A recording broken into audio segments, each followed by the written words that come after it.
Hello, my name is Michael Lamb from Michael's Alchemy. Just been asked a question in regards to the Pleiades, or Pleiades, and the Pleiadian beings. Pleiades is just here, just next to Taurus. Just usually, you can see them in the night sky quite easily, all through most of the early parts of the year, particularly here in the southern hemisphere when Taurus is up. Okay, just out from Orion. Pleiades is here. Now, there are actually several hundred stars in the system, but there are seven main ones, or actually nine, but seven sisters. They're called the Seven Sisters, and they have a father and mother in the constellation, okay? So I'll just go through the seven sisters' names, okay? The first one is Alcyone, then Electra, Maya, Sterope, Taygeta, Merope, and Electra. And the mother and father are Atlas, being the father, and the mother is Pleione. Okay, that's the seven with the mother and father. Atlas, of course, was a Titan, and each of these stars actually have a history in the original Greek texts and fables and legends. Okay, so there's so much about them. Now, each one of these stars, as people have been asking about the Pleiades and the Pleiadian being, how much they have to play, each one of the stars have their own planets and planet systems. They're a very advanced race, and they've been around for a very long time, thousands and thousands of years. And they try not to intervene in our culture, but there are times when I'm sure they have been here and actually based their civilizations on this planet. So we have a good feeling that they were from, of course, or had something a lot to do with Atlantis, and also prior to that, Hyperborea and other civilizations too, such as Lemuria, the ancient ones. And also there are other beings, of course, from other systems.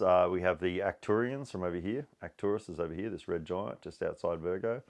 Okay, if you look to that in the northern hemisphere as well. And also the Syrians, from obviously Sirius A and Sirius B. They're two different star systems. So the planetoids there actually obviously have a variety of different beings. Like look at all the different species we have on this planet, so same as. So we obviously have intelligences there as well. So just mainly talking about that, and they seem to have been of a very very harmonious and quite advanced light race. And that's why they're called the Seven Sisters. They seem to be more in the matriarchal, maternal attitude, yet even though obviously there are masculine and feminine aspects of them. And at these levels, they're not at the very, very high levels of advancement, like the higher energy angelic beings.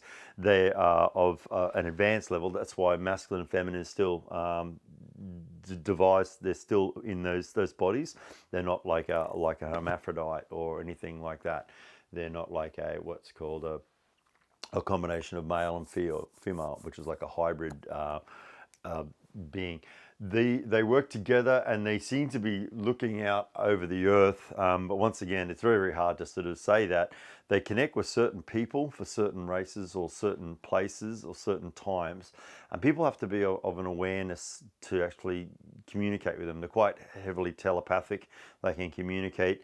And they have many different reports of these sort of beings coming in to this planet and communicating with people. Once again, they're only part of the hierarchy of the planetary beings that come from other worlds and other dimensions that do have a connection with us. So going back, once again, in the ancient legends and fables, they've been around for thousands of years. So there's obviously going to be some truth in that, where there's fire, there's smoke. So it's not just all, rubbish. It's not. In those ancient aspects, we carry a lot of that energy right back from thousands of years ago. And looking at these ancient civilizations, you're looking at stones that look like they've been cut with lasers, obviously not hammers and chisels, as the mainstream would have you believe. So there's a little bit of an introduction into what the Pleiades are and who they are. And thank you very much for your time.